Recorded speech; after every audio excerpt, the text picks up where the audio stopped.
Hey, good afternoon. It's Saturday, June 18th, and welcome to Everyday Talk 24/7. Thank you so much for being here.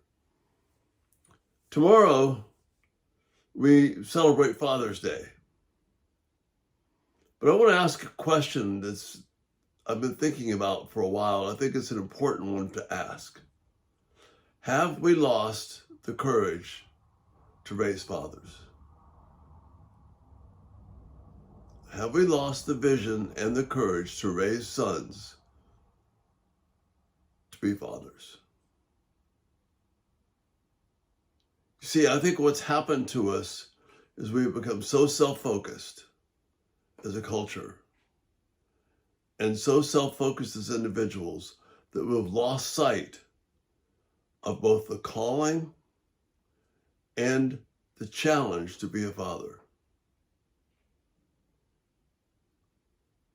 And that men need to be defined on the basis of what kind of fathers are they going to make.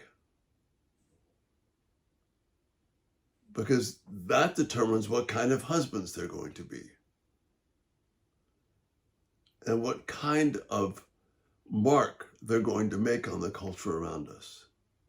See, in Deuteronomy, we read that the purpose of loving God, of knowing God, of making him special, of having a special place for him deep within us, is so that we can impress these things on our children by the way that we act, by the way that we breathe, by the way that we think, in such a way that reflects the honor and glory of God. Not some kind of ethereal, mystical, religious, Sunday-only type of thing, but as real men of character, of passion, who love God and are faithful to him and want to be fathers so they can pass something on to their children. Fathers are increasingly absent from American families, not just in number, but also in action.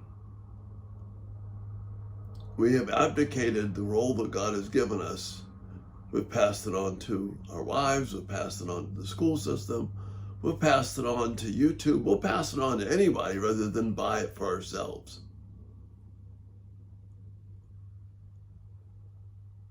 God established the human race, male and female, for the purpose of occupying the earth and controlling it for his glory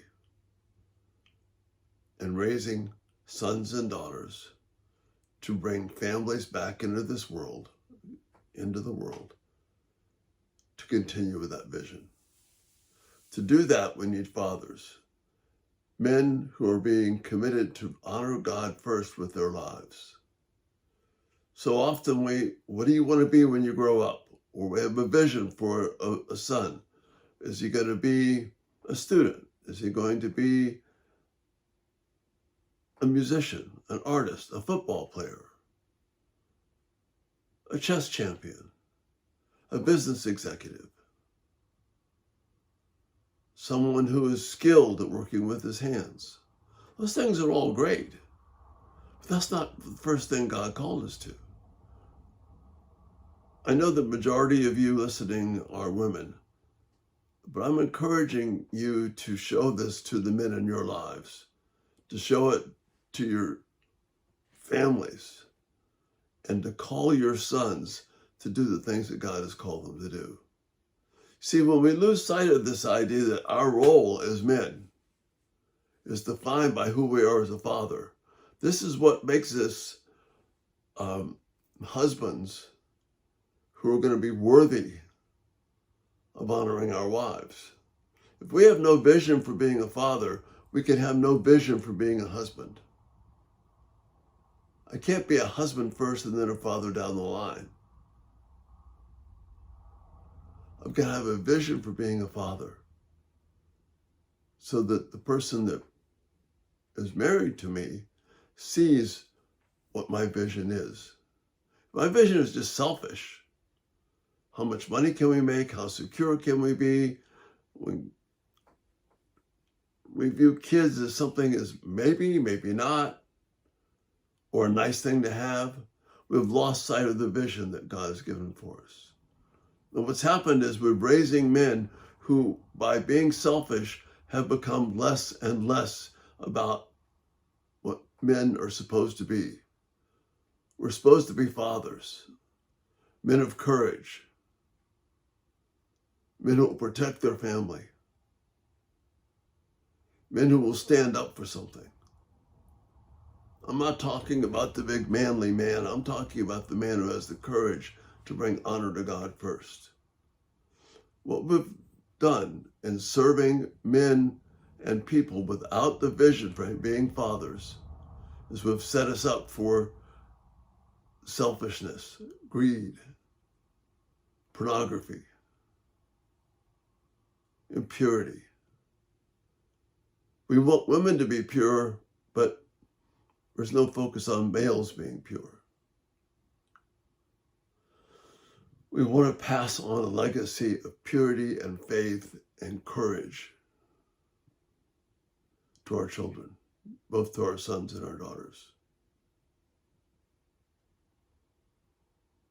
Do we have the courage to raise sons who will be fathers?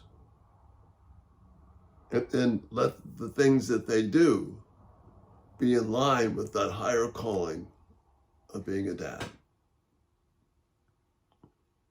And whatever career they're going to pursue, whatever art they want to pursue, whatever calling they want to pursue, they pursue it first as being a father.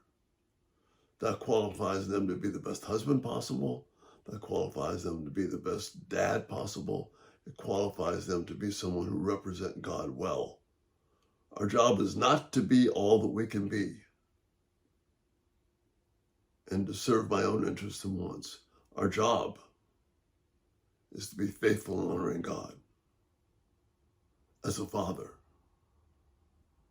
who has a calling from our Father and a choice that we have to make to lay down our lives for our families, for our children, for our wives. Do we have the courage to raise young men to be fathers? To have sons who see the importance of being a dad?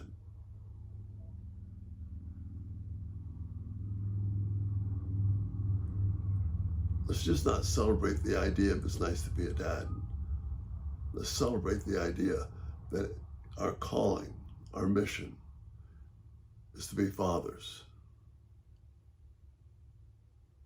who will bring honor to God and give their lives for their families, for their wives and their children, so that their children will give themselves to God.